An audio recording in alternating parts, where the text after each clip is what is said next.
I appreciate all of you taking your time away from what I know are your very busy schedules to be here. I'd love to invite my colleagues in the state legislature up, as I will have each of them say whatever they may be moved to say. This will be brief. Mindy, I didn't get this to you. Aaron? And I know you were all trying to reach me this morning, but okay.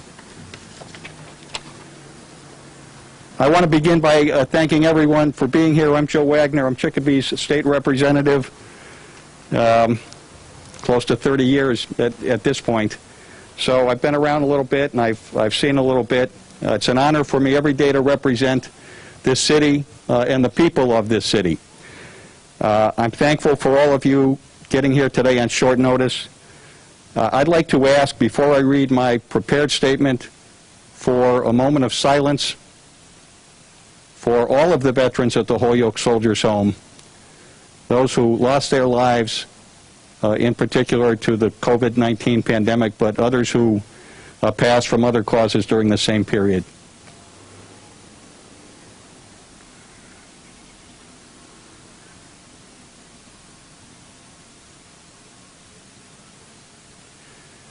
Thank you very much. I want to give a shout out in particular to Stephanie, our Veteran Services Director, for pulling this together on really, really short notice. I appreciate, I knew when I had one call to make and only about 12 hours between wanting to do it and doing it that you were the person. So thank you so very much. I'm honored by the service that you provide for veterans across our city and the work you do with others in similar positions throughout the region. I want to give a shout out, and I wonder if we could get a great, a big hand for all of the people on the front lines at the Soldiers Home in whatever capacity and role they play.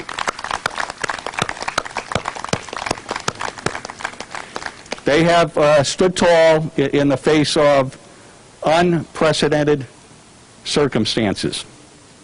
With that said, I'm going to read just a brief statement, I think, which captures what it is I want to say today, and then I'm happy to try and respond to any questions if the media would have them, and that, of course, after my colleagues have an opportunity to speak. Normally I take the mask off, but with the microphone I want to keep it good for everyone else to follow.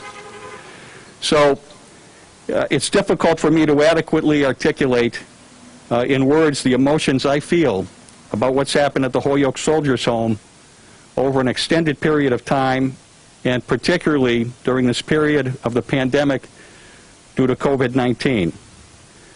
We owe our veterans, our heroes, nothing less than to live out the remainder of their years with dignity, honor, comfort, while providing the best possible health care during their residency at the Holyoke Soldiers Home. The release earlier this week of the independent investigation commissioned by the governor highlights circumstances that, and I'm sure most of you would agree with me on this, while shocking, were not entirely new news to those of us who live here and have followed the events. That said, I have concerns about our collective response to the report's findings. As a result of this report and what has occurred, it is incumbent upon us, all of us, to step forward and assume a leadership position with regard to the future of the Holyoke Soldiers Home. Our response to issues involving the Holyoke Soldiers Home, its residents and their families who reside in Western Massachusetts, must be unified and strong, and one which has our voices collectively being heard. Today, I make the commitment to lead this effort, to work with my colleagues and with other partners to ensure that we never have anything like what happened at the Soldiers Home to ever happen again. If we can find a way to fund or invest in other worthwhile projects such as crumbling schools, lifting our infrastructure, considering billions of dollars of funding for East-West Rail, and supporting our K-12 education system to the tune of billions of new dollars, we can certainly find the resources necessary to provide the best facilities and the highest degree of health care for our veterans who have sacrificed so much in support of the freedoms each and every one of us enjoy each and every day. And I want to say personally that for me, this is personal. I know how to get behind a cause. I know how to lead on a cause. I know how to stand in front of a group charging toward a cause. And my commitment is, for however long it takes, for whatever time I remain serving, because people send me to serve them in Boston, from this day forward. This is job one for me. This is issue one for me. Mayor, I know you've got lots of issues. They can be 1A, okay? This is job one. That's how important this is.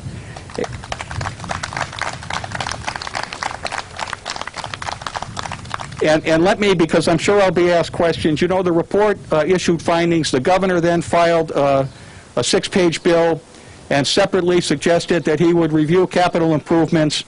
And I have no intention of being critical of the governor here.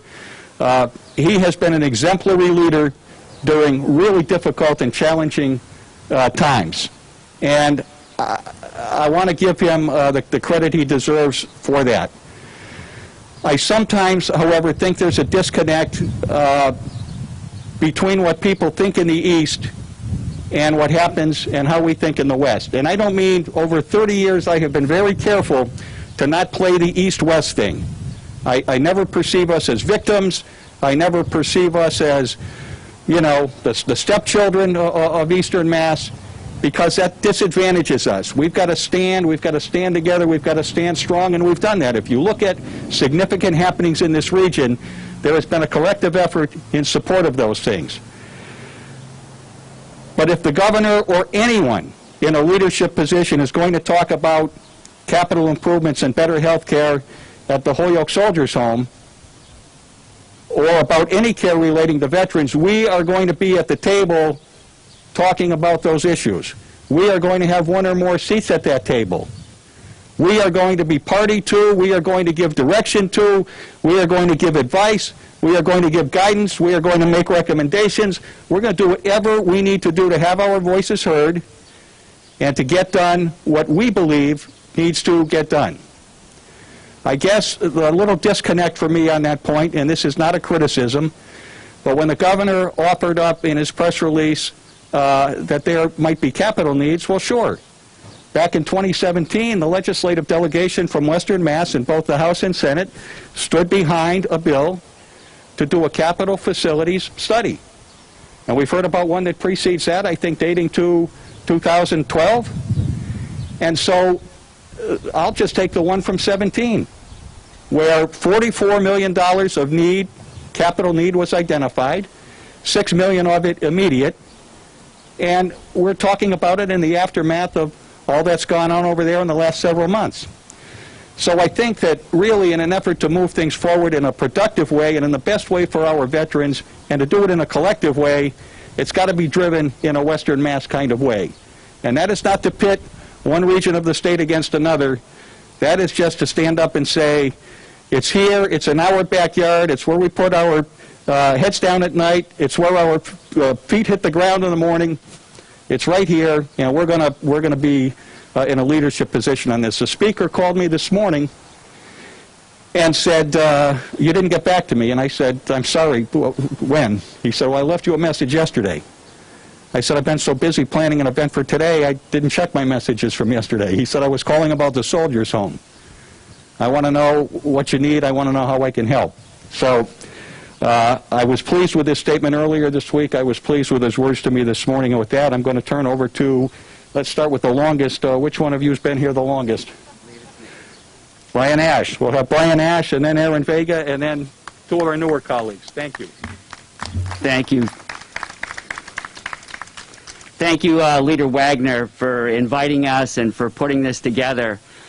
And when you look and you see, besides Leader Wagner, there's only 4 other legislators. I don't want you to think that that is a lack of support. It's certainly not. As Joe mentioned, you know, putting this together last minute, a lot of our colleagues already had previous engagements. They couldn't get out of it. but I can assure you that the support is throughout the delegation here in Western Mass. I just want to touch on one of the things Joe said. You know, when you talk about so many times in the legislature, we'll hear, you know, living in Western Mass, you get the short end of the stick, you don't get this, you're getting ripped off. And most times that's an exaggeration. Most times it's false. Most times we get really what we deserve, what we need. And that's due to leaders like Joe and others that have been around for years. But this is a case where we certainly haven't got what we need, where the Soldiers Home in Holyoke hasn't got what they need. Now, I don't represent Chicopee here. I don't represent Holyoke. The Soldiers Home is not in my district. But I have veterans throughout my district. I have veterans that live in the Soldiers Home now. I have friends that have parents in the Soldiers Home. So for all of this, this is a job, absolutely, and we're committed as legislators. But for most of us, this is very personal, too, because we know these people. We see these people day in and day out. I'm so happy we have veterans here show their support. And it really is a testament to who we are as a people, how we treat people that have given so much to our country. I always say this about our seniors, and it's the same about our veterans. If we don't show due respect with not only a facility but their care and dignity, well, that really is a statement about who we are as a people. And I know often you'll hear, well, a building is just a building, it's what's inside that's important. And it is, but when the building needs so many repairs, when it needs so many things, it really is symbolic. And it shows how you care about your soldiers, how you care about the veterans that are sitting there. So it's sad that too often it takes a tragedy. Too often it takes some horrific event for people to speak up, for people to get loud, for something to happen. Well, this is that tragedy. This is when people are speaking loud. So if something doesn't happen now, I can't see it ever happening. So I just wanted to, again, thank you, Leader Wagner, for your support on all of this, for putting this together.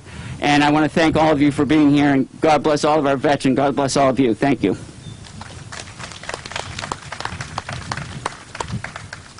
Good morning, everybody. First time I'm speaking with a mask. So I want to thank Leader Wagner. I want to thank the good people of Chicopee. Holyoke and Chicopee obviously have a really strong connection. A couple things I want to say. First, the COVID-19 has highlighted and exposed many of the gaps in services and funding that we have throughout many industries and many sectors, the Soldiers Home being one of them. And it is unfortunate it's going to take something like this to bring change. So for me, it's personal. It's in my district. It's a building that I visit every month, whether there's an event or just to go and visit the veterans that are there. It's a building and a service that almost every month I try to help someone get in there. And as was mentioned, though it's in Holyoke, it's not just about Holyoke. Many of the institutions that are located in Holyoke are about Western Mass. Holyoke Community College, the Holyoke Medical Center, and of course, the Soldiers Home. It's more than just Holyoke. So I want to thank my colleagues and thank Leader Wagner for his support. So 3 things I just want to mention.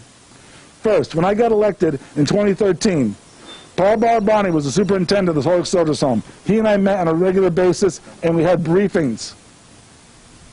It was always from day one a staffing and a facility issue. Always. Until the new administration came into that building, and I never heard about budget or staffing issues anymore.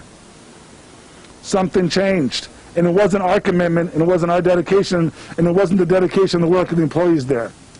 Second thing, in regards to the study, the first investigation that's come out, I think in the end results are pretty good. The recommendations are pretty good. There's 3 other investigations I'm looking forward to reading. I guess I shouldn't say looking forward to, but looking to read. There's some inconsistencies and some real questions in this report, especially around the hiring process. That said, we're not here to throw anybody under the bus, but in 2017, that same legislation that Leader Wagner mentioned, there was a position created that would have proper licensing of nursing homes and care, that would oversee both the Holyoke and Chelsea Soldiers Home. The oversight that's not run through DPH has been an issue that we've been talking about for years. So once again, it's unfortunate that a tragedy and the loss of over 70 veterans has to wake up other people to look at what we've been talking about for years. So these issues of the facility and the staffing are not new to us. They're not new to many of you here today. We're going to make sure that this continues to be the right conversation about the oversight, the future of the home for future veterans, and to make sure that, yes, the funding is in place for a rehabilitated home that lasts another 100 years to serve Holyoke and all of Western Mass. So thank you all for being here. Thank you to my colleagues, and we look forward to having this fight together. Before I bring up the dynamic duo, two of our newer colleagues, I want to introduce them individually because they're great people with whom to get to work each and every day. They are passionate about the interests of the districts that they represent. Before I do that, however, to Brian Ash's point, there are a number of colleagues who had wanted to be here and couldn't, and a number of them reached out to me. Eric Lesser is chairing a hearing. He reached out. Mike Finn was unavailable. He reached out. Tom Petrolotti was going to try to get here. He also reached out. I'd have to go down the list, and I don't want to leave anyone out. I'll look at it momentarily, but Jose Tosado was unable to be here but reached out. Carlos Gonzalez was unable to be here but reached out, and as Brian indicated, there is a significant commitment around these issues and our cause. So which of the two of you would like to? Mindy is deferring to Natalie. So this is Natalie Blaze and first-term Representative Mindy Dahm from Amherst. I always say Sunderland, but it's not Sunderland. No, it is Sunderland. Oh, it is Sunderland. I finally got it right. Natalie Blaze from Sunderland. Thank you, Mr. Leader, for inviting us to be here with you today and to stand beside you in your commitment. I stand here before you today as the daughter of a veteran and as the sister of an active service member. We owe our veterans everything, and we let you down. We let you down. We let the families of the veterans who are at the Soldiers Home down. We let those who are working there down. And now it's time for us to step up and fix what happened, acknowledge everything that happened, and to fix it. And so I stand here beside you today as the representative from Sunderland, offering my support to Leader Wagner and to Rep. Vega from Holyoke, because it's going to take all of us working together to fix the wrongs that have been done and to right them, to make sure that our veterans receive the care that they deserve, that their families know that you are getting the care that you need and deserve. And I want to thank you for being here today.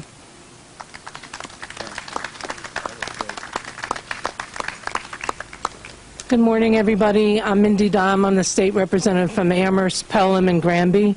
And I want to first thank Leader Wagner for your leadership, for reaching out and including us, and making sure that the region can stand with you and partner to make this a major commitment. I also want to thank Rep. Vega. Hearing about your monthly trips to the Soldiers Home just to visit folks who are there in addition to getting reports is really moving to me and exactly what Rep should do. And I also want to give a hat tip to Steve Connor, who's our veteran service agent up in Hampshire County, for being such an incredible advocate and bell ringer in terms of making sure that we pay attention to issues. I can't really add more than what my colleagues have said, except I'll take a moment to step where the leader wouldn't in terms of the governor. In the press conference this week, someone asked the governor if he would apologize to the families. And he said, I'd like to talk to them. But I want to promise you that our commitment as reps in the Massachusetts House of Representatives and in the Massachusetts State Senate will be an apology in action. And you should expect it from us, and you should see that every action that we take is personal. It's personal to the vets who are there, it's personal to the family members, and it's personal to the people who work there. I hope that not only are there representatives from Western Mass at the table, but I hope there are first responders who work in the Soldiers Home at the table. They have wanted a voice for a very long time, and if one thing is clear from the report, their voices were stifled. So I'm hoping that we can also make sure that they're heard loud and clear. And thank you so much, Leader Wagner, for including us today. Mayor, you want to say a couple of words?